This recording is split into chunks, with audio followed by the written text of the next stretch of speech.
Hi everyone, my name is Nat and welcome to our Thursday's webinars. Every week we dive into a new subject relating to neurodiversity. A bit about myself, I am autistic, so you're in good hands. I've got a degree in media and I've got a master's in neuroscience. Combining those two together, hopefully you're in for a treat. But I am not going to be relying solely on my own experience today. I'm very much going to be relying on yours as well. Do feel free to interact, share comments, opinions, if you agree, disagree, if there's something else you want to add. It's a nice, safe place to do. Here's myself, looking all credible, just so you can know you're speaking to the real deal. My lovely TED Talk, TEDx. Apparently if you say TED Talk, they get pretty annoyed, but independently organised, still very happy with it. If successful, and we will be, we're going to be looking at practical tools for designing inclusive environments for autistic individuals. The outcomes is to have more principles baked into our mind about how we can create inclusive environments. I'm going to be looking at different strategies and tips and tricks. Here's some potential new words. I'm not trying to patronize anyone, but I do know that it's nothing more annoying than going for a presentation and, what's that word? In a nutshell, neurodiversity simply means differences in the brain, such as autism, but it doesn't have to be autism. Masking, essentially, faking it till you're making it, hiding who you are in order to fit in. Inclusive design, making things accessible and easy to navigate for everyone. Co-design, making with other people. In regards to today, it's about not just creating things for people with autism, but creating things with people with autism. Universal design for learning, UDL. This is some common principles and frameworks. We've got the web content accessibility guidance. Digital, they're just like standard guidance. Sensory overload, that's when life gets too much sun, too much light, too much smells, too much of everything. That is a big thing in autism.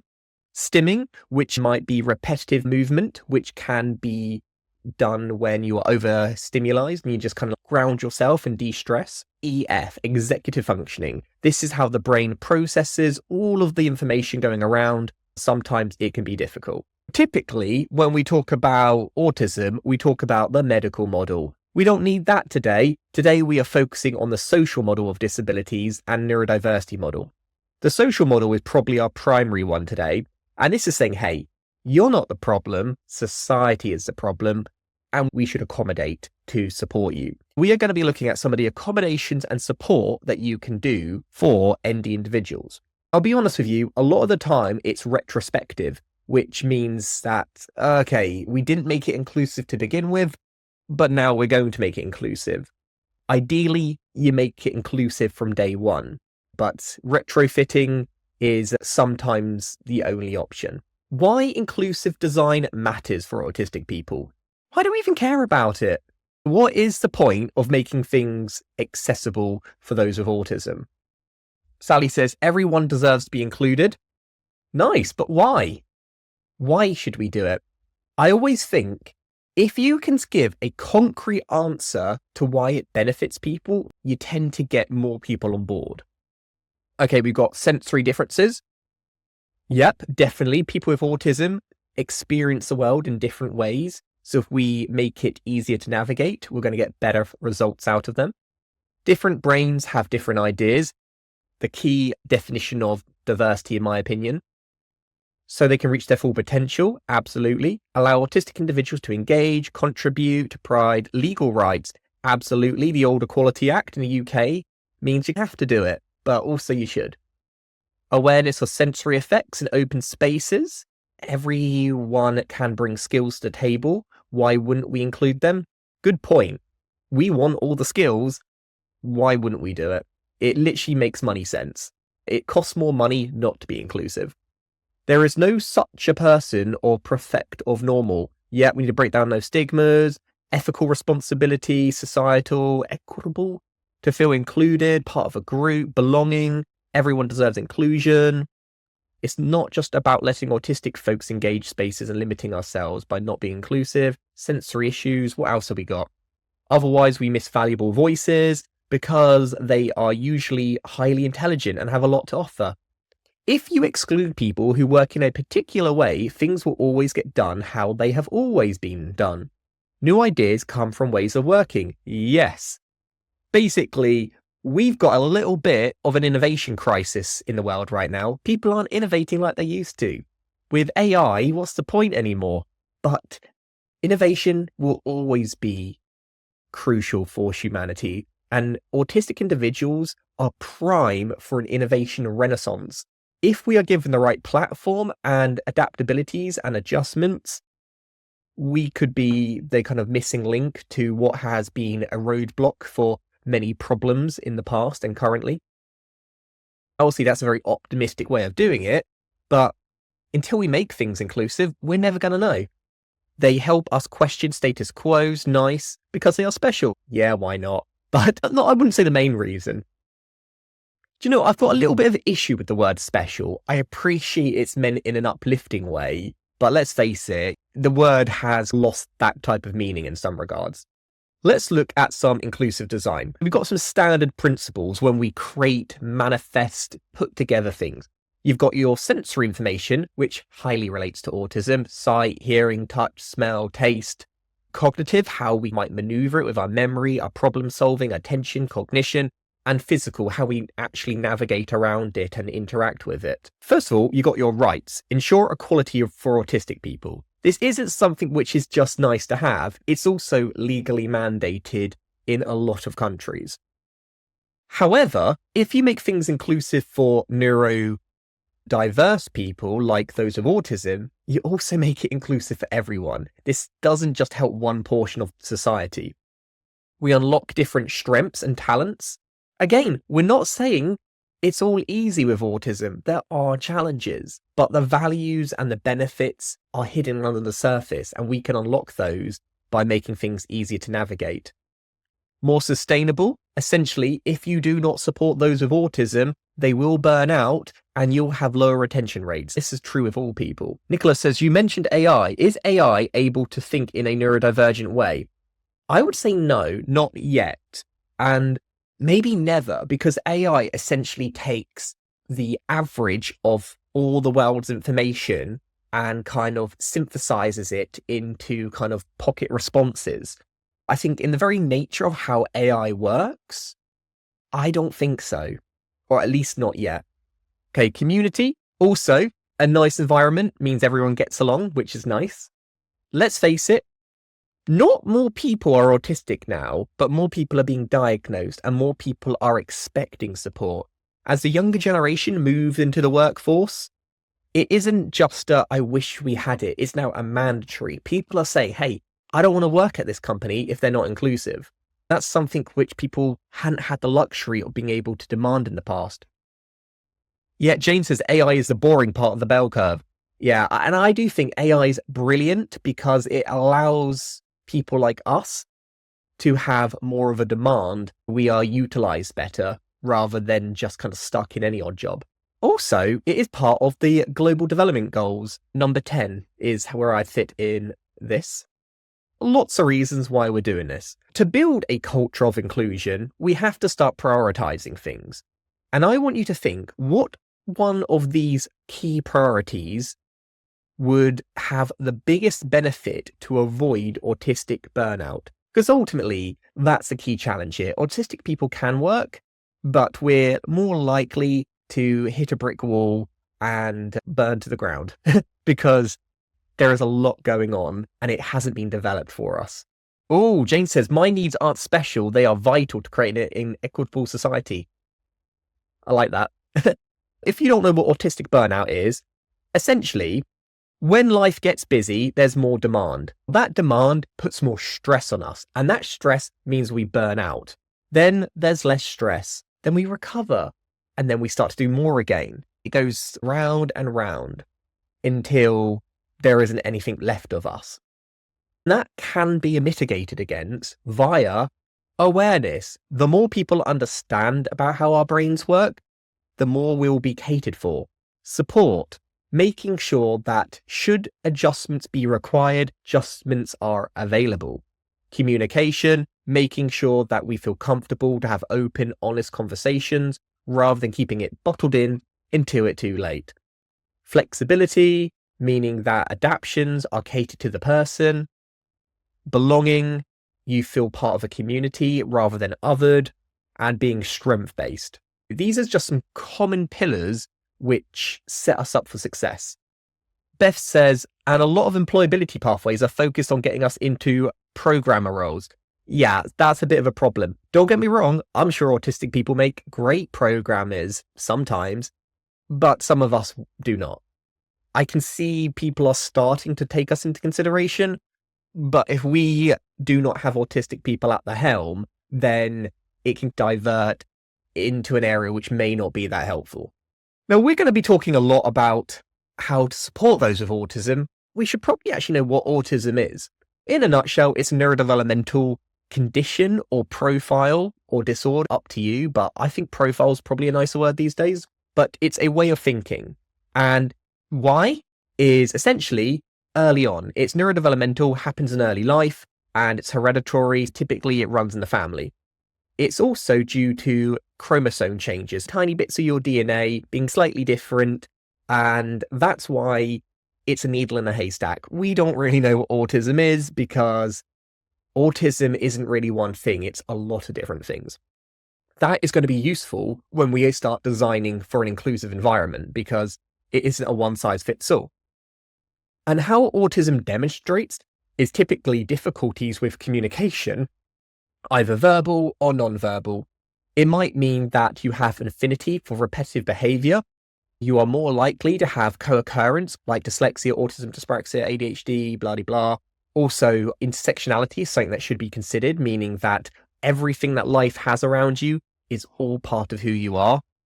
Different sensitivities that may be atypical to the perceived norm, and challenges with empathy. Let's be clear, we're not saying people with autism do not have empathy. We're saying that the way we experience empathy may not directly align with how neurotypical experience it. Again, there's a bit of a disconnect. But in a nutshell, these is like the key things of what you need to know. Oh, Sally says, I think employers should stop calling themselves inclusive if they can't create an inclusive environment. It's not enough to just let people in, but they expect them to work like a neurotypical. Booyah. Important. We are a firm believer that you should not be actively hiring neurodivergent individuals if you haven't got support structures already set up. Stop treating us like guinea pigs, because then everyone has a bad time. Make sure it's tried and tested before you roll out the red carpet. I don't say that to keep autistic people out of jobs. I just know that you need to set us up for success. What is the population of autism?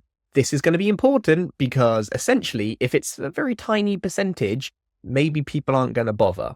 But autism is way more prevalent than a lot of people believe it is. Back in the day, it was like 1 in a billion. That's a bit of an exaggeration. It was pretty much non-existent. Nowadays, it is considered between about 1% of the population. Now, 15% may be stretching it, but some people think so. You've got to consider that autism is a very broad category. In terms of those who are diagnosed, 1%, but in terms of people who could be, easily could be 15. Neurodivergent people are about 15 to 20%, depending on different stats and variations. But I think if you're looking for a conservative estimate, 1 in 100, which is still a really large number, by the way. While 1 might sound small, you've got to consider how many people there are on Earth. UK Autism Statistics. In the UK, how many does that equate to? Just have a think. Again, I'm from the UK, so I'm going to use UK statistics, but I appreciate people are from all over. Yes, 700,000. That is a lot of individuals. Again, this is on the lower end of the estimate. In terms of organizations, this isn't just something which is going to support a small amount of people. This is a considerable number. All right, let's see how you all did on that. It looks like Kim's got it, or maybe it's Barefoot. M has absolutely smashed it. Barefoot Contessa, well done. Kathy, a very nice third. What about hybrid meetings and autism? Life is very hybrid these days. I'm sure a lot of you might be technically working and attending today's meeting. Online meetings have pros and cons. Some people think they are more accessible for those with autism. I would say, as always, it depends. Some people think, wow, it's so simple. Why do you not want to go on camera? That's because we all have our own communication preferences. What is easy for some people is not so easy for other people. We got to appreciate that we can't apply our own perception of what's easy and difficult on other people. With that in mind, how might we optimize video calls for someone with autism? When answering this, I think it's useful to look at what are some of the barriers? For instance, making eye contact. I know it's weird, right? But let's face it, when you're on camera with someone, you're actually really close to them and it's actually really off-putting. It can feel ultra intimate. It might mean that you're always interrupting people, you don't know when to chip in, that can be quite challenging. It could be when you have that awkward small talk at the beginning and someone's talking about the ludicrous game they saw last night and you just cannot relate. It might mean that you struggle to sit still and you're worried what people will think of you. You're worried that you might not display the correct emotions. People might think, oh, what's that person with their resting bitch face? Sorry for the language, but some people do have a very particular resting face. It cannot be helped. And that can make you very subconscious. All right, so we've got background noise cancellation as default. Absolutely. I think that's really crucial. I've got it on at the moment. And if I didn't have it on, you would hear this buzzing sound from my fish tank. And honestly, it drives me up the wall. I wouldn't want to put you through it. Enable the chat function so people can get their voice heard. Being non-judgmental. Weight sensory needs. Yep. Ask communication preferences before the talk. Don't assist on using camera. Use tools for subtitles. Absolutely. Providing noise cancelling headphones. Yep, that could definitely support. Not being required cameras to be on. With that, I think it's all, rather than just saying cameras on, if that is a mandatory, explain why. It's always good about giving people understanding and context and choice. Go on mute to minimize background noise and give participants the option to have their cameras on. Nice. Let's go around the group and introduce ourselves. I find this incredibly difficult. Yeah, that's like the circle of death. One by one, that anxiety grows and grows. I think find more inclusive ways to have icebreakers. Options on using avatars. Yep, I use avatars all the time when I'm talking to my team. I'm like this. To be fair, I'm me, but a cartoon, and my head just bops about. All right, regular breaks. Yep. Honestly, anything over an hour, I think, is probably pushing it. Give the only opt-in options. Option to signal when you want/need to talk. Yep, the little digital hand. Ability to ask anonymous questions. Allow captions, fidget toys, communication. Keep video off. Give warnings before the call. I personally hate breakout rooms. Every time someone says, oh, we're going on a breakout room, I'm like, oh, the internet's a bit bad. Hopefully no one else is watching this. Platforms, clear instructions, raise hands, avoid last minute arrangements. Don't force everyone to speak to introduce themselves. Yeah, I think it's good to give people an opt-in. Okay, Robert says, my superpower is hearing the fridge hum whenever I'm in the house. Not all heroes wear capes, Robert, and you're a prime example. But yeah, my ears are so sensitive to static noise. I hate the fish tank. It's beautiful, but my mum cannot hear it at all. It's interesting, isn't it? Here are just some suggestions, and I want you to rank which would make the biggest difference for you personally. Would you find having an agenda for all online meetings beneficial?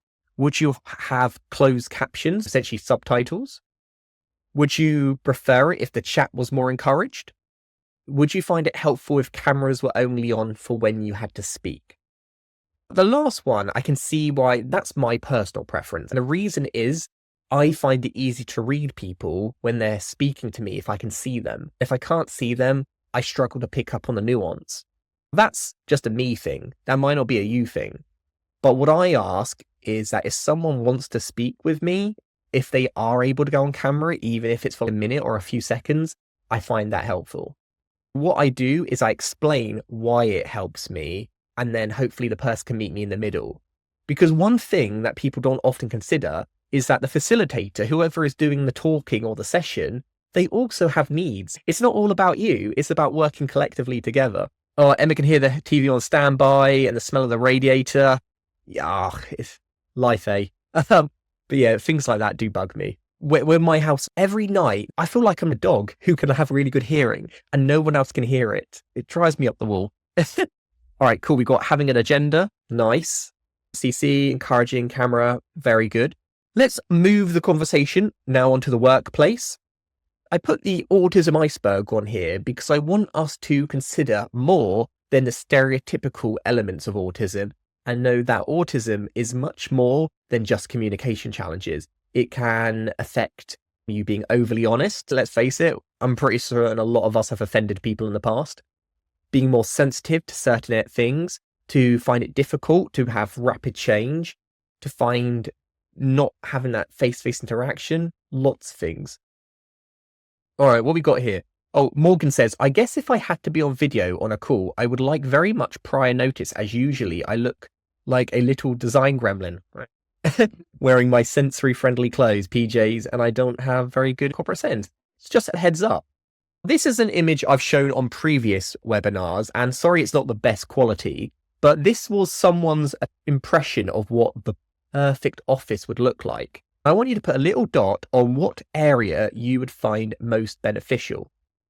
I'll read it out because I appreciate it's quite small. Ironically, not that inclusive, but it's what I had available. We have rooms that are hyper-focus rooms that are ridiculously quiet and you can't hear a pin drop. You have other rooms that are quiet, but you can still see the hum and the hustle and the bustle. You got different displays, group working areas, walls that you can doodle on, circulation so it doesn't feel too crowded, areas where you can gather together, different kind of places where you can connect, place to pause and rest, meeting rooms, movement rooms where you can jiggle about, open areas, focus rooms, lounge seats, visual counters. I can see a lot of people said hyper-focus rooms. When you put in headphones on, I think they're like that, but in a room environment. For me, I might find that a little bit too quiet. I might prefer just the standard room, which is quiet, but maybe not completely quiet. But I like the idea that you can move around, and depending on your mood and how you're feeling, you have options. Morgan says, but I wouldn't like seeing people behind me. Yep, that is a real big issue for a lot of people, and myself included. When you've got someone walking behind you, it makes you feel uneasy and really tense, like you can't relax. I love a good nook, a tiny little corner, which is confined, which I can put my little knickknacks up. And essentially, Harry Potter, who didn't like living under the stairs, I probably would have loved it because I like those little spaces. That's not an open invitation to kidnap me, by the way, but I do like comfortable spots. On here, I want you to say how feasible would it to have these adjustments in your workplace, or maybe a workplace you're familiar with if you're currently looking for work. We got acoustic dampening pads. That is to stop sound reverberating. Non-fluorescent lights. The lights that flicker, they can be really distracting and cause headaches. Get rid of them. Adjustable lighting. Lighting you can dim, which can mean depending on how sensitive you are that day, you can adjust it. Natural elements. Genuinely, just having a little pot plant around or some trees near you has been proven to make a big difference. I know it does for me. Areas for doodling. If an idea pops into your head, don't just lose it. Start moving around, get creative, get tactile. For some reason, we got adjustable lighting twice. Kelly says, I'm moving buildings next week where it's all hot desks. I like things around me, saves me forgetting stuff, and I like my photos on the family wall. It's going to explain... Yeah, do you know what? Every time you're in a new environment, the brain has to reprocess what's around you, and that time does take time. If you want more proof, you know how every time you go to a new location and you sleep the night there for the first night, you do not sleep very well. And that's because, evolutionary speaking, if you're in an environment that you are not familiar with, there is danger all around you, so you must stay engaged and agile. But once you are familiar with a place and you feel comfortable, you can let your guard down and you don't have to be on alert all the time. It does make a lot of sense. Here's a quick quote from Caroline Turner. She says, ask the neurodiverse what works and what doesn't work. Essentially, don't make assumptions, just ask us. Include them in the decision making. Experts via experience, people with lived experience, absolutely invaluable. Ask, why do we do that?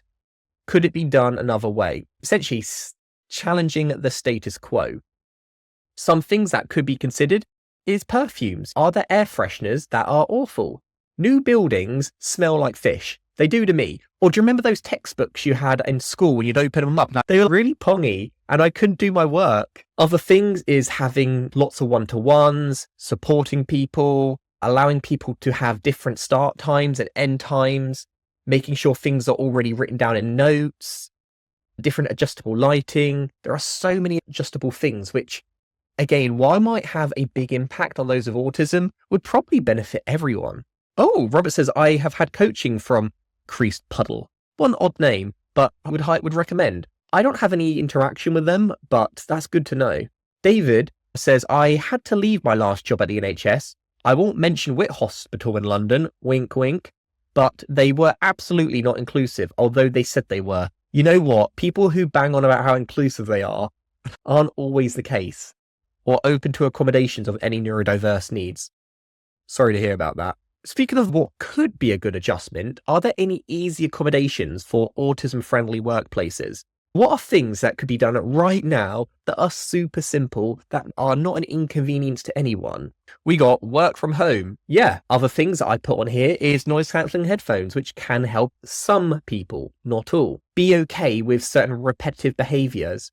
For instance, I will listen to the Beatles every day, all the time, and it might bother people, but I try not to have it too loud. Maybe you might have sunglasses on because you feel more comfortable with them. Maybe you prefer to have a more routine base that is very structured, that doesn't deviate from what you're used to. It might mean that you prefer working from home because it's your safe place. Or it could be you have your comfy clothes on, like your pajamas or your hoodies. Things like this, they're really simple, but they can make a big difference. Being able to alter the lights, quiet area, opt in meetings only, writing. I can see how that might not be okay sometimes, but no harm in seeing if in your particular workplace. Emotional support dog or other animal. I would want an emotional support bunny rabbit. Oh, I'd love my bunny in work. Fidget devices, give time, communications, don't necessarily put pressure on autistic people. Standing desks, yeah. One of the biggest challenges I've had since working remotely is I'm getting podgy. I am not moving very much and I am not exercising. Visual, no handshakes, physical gestures. Yeah, I find it difficult to know what's expected of me. Do you hug? Do you kiss? Do you handshake? Do you fist bump? It's really confusing. We have different coloured desks to help with light sensitivity. Oh, that's cool. These are really great, by the way. We have all of these. Oh, wow. The government is working well. Nice. Quiet spaces, adjustable blinds, flexi time, perfume-free zones. Yes. Stop spraying your ganky Lynx Africa in my face. Sorry, it's happened to me before and I choked out because I'm really sensitive to it. The food as well. I do not like it when we have open kitchens in the communal areas and I can smell fish or something. It's just, I can't work around it. Good quality food, working from home when we are finding things difficult. Yep, options on different, quiet lunch spaces, accessible toilets, bike sheds.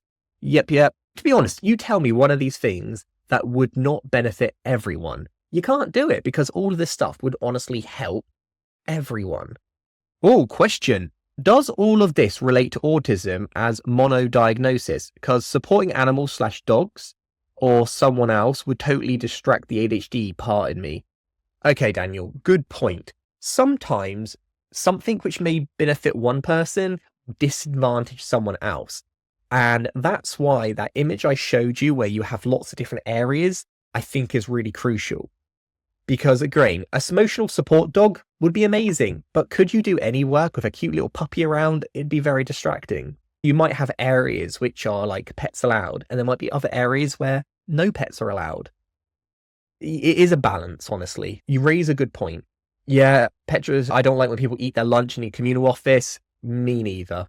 The foods are repulsive. Actually, consider you said that, that's why I put this little image, because those with autism typically have an affinity for repetitive behaviours when it comes to diet. They might just eat plain bread or plain rice or eggs. It tends to be a more of a simplistic diet.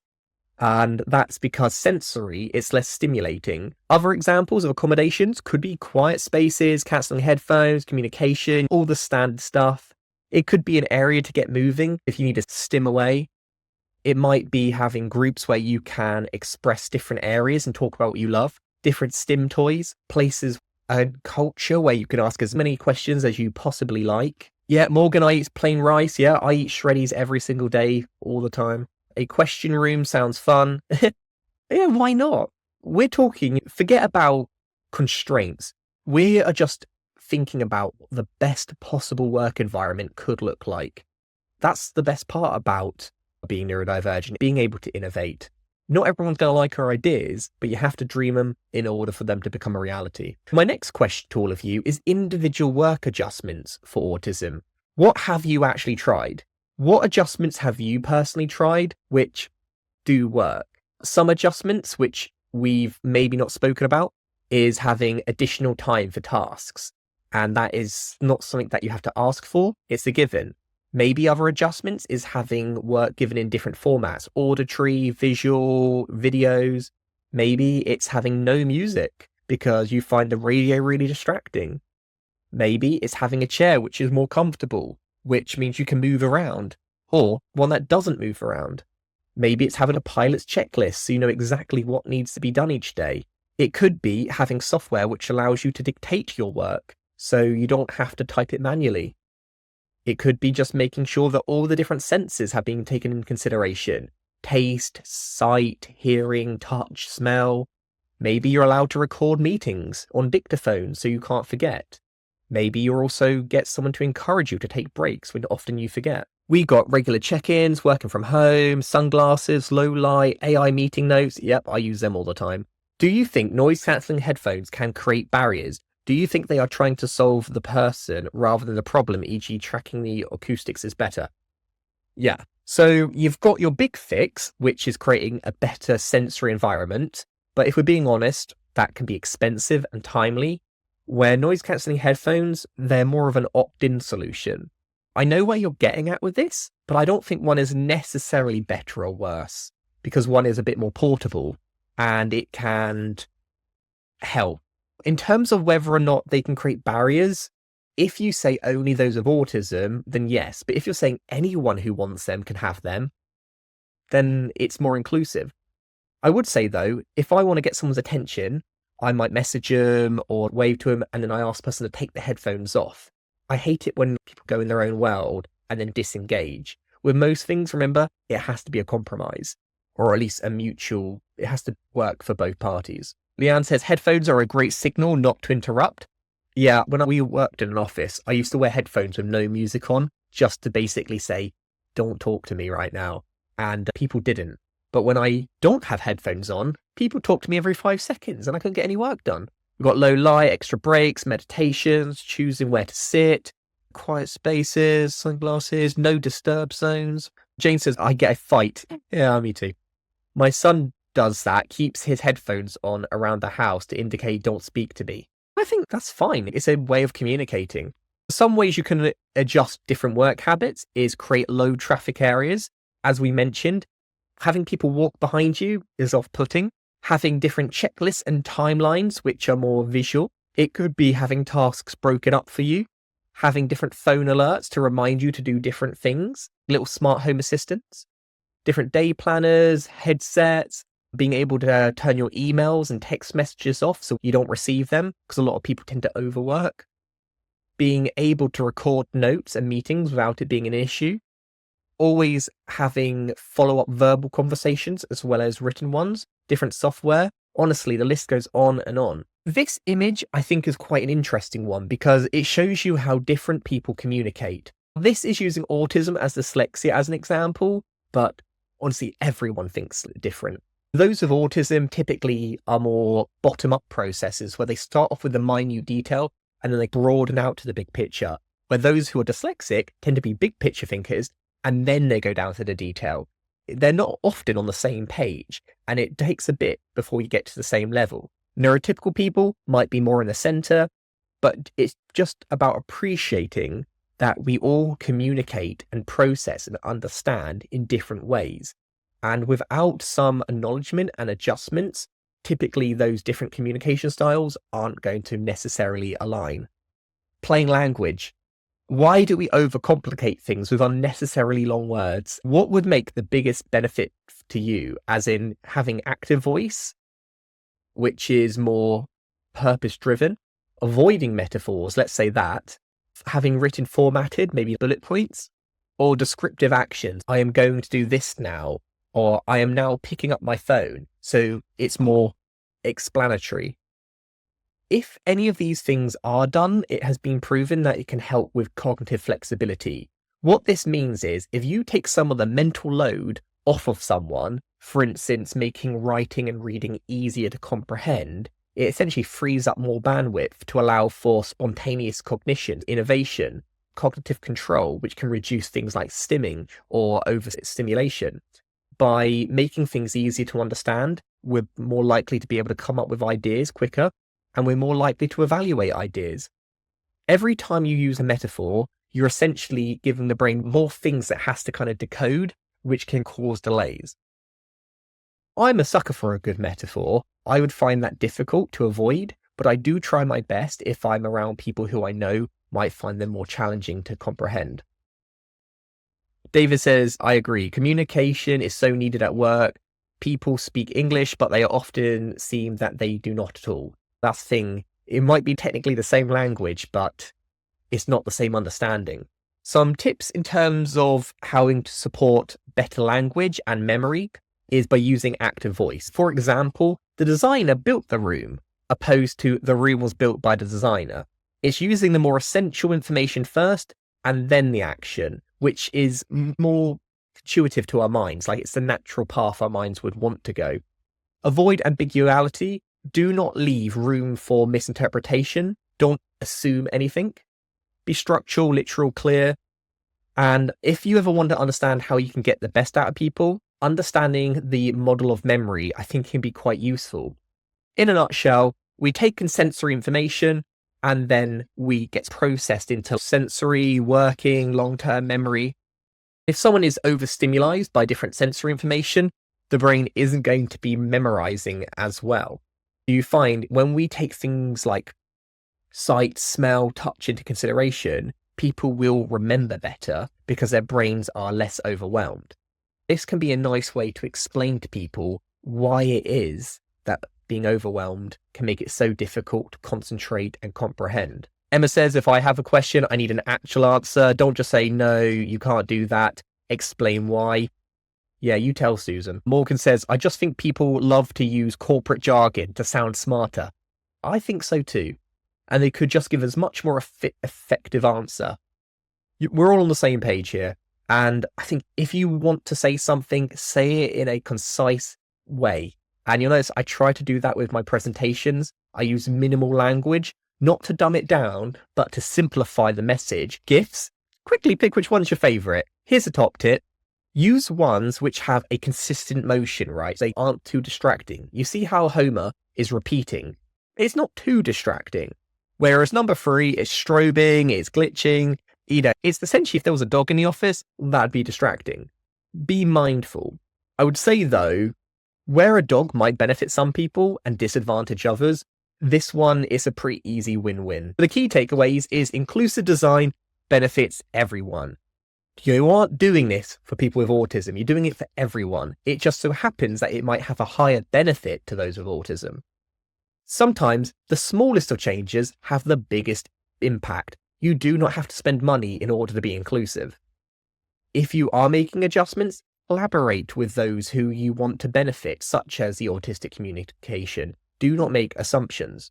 If any of you do want to have adjustments in the workplace, but you're like, I'm not sure my employer could afford it, that is no reason whatsoever for a barrier, because Access to Work, which delivers workplace needs assessments in the UK, can pay for a lot of adjustments within limits. They can't do massive amounts, but if you think you need support or adjustments, definitely sign up to Access to Work if you're in the UK.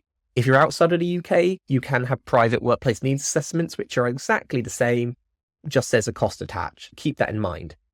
If you wanted to learn more about the day, we got some lovely references. There's a paper on autism design or architecture. To be honest, there's so much stuff out there. So do keep checking and keep learning. Yeah, Jane says the budget is 60k. It is, and they can pay for a lot, but they can be picky. There's no harm in asking. Just go to YouTube and put in exceptional individuals. As I did already promote it and shove it down your throats, if you enjoyed today and you'd like to send your thanks and appreciation, please go on my TEDx talk and hit that little like button and leave a comment or share with someone if you're able to, as I really want to get this message out far and wide to the deepest, darkest corners of this lovely planet we call home. If you want to stay in touch with me, You can go to exceptionalindividuals.com and learn more about what we do. You can drop me an email at nat@exceptionalindividuals.com. You can add me on LinkedIn through this link or this QR code. I hope you found it useful. It was so great to have such a big audience today. Hopefully, we'll see you all again in future sessions because we do this every single Thursday. All right. Thank you, everyone. I appreciate you all so much. All right. Have a great rest of your day, everyone, and do look after yourselves.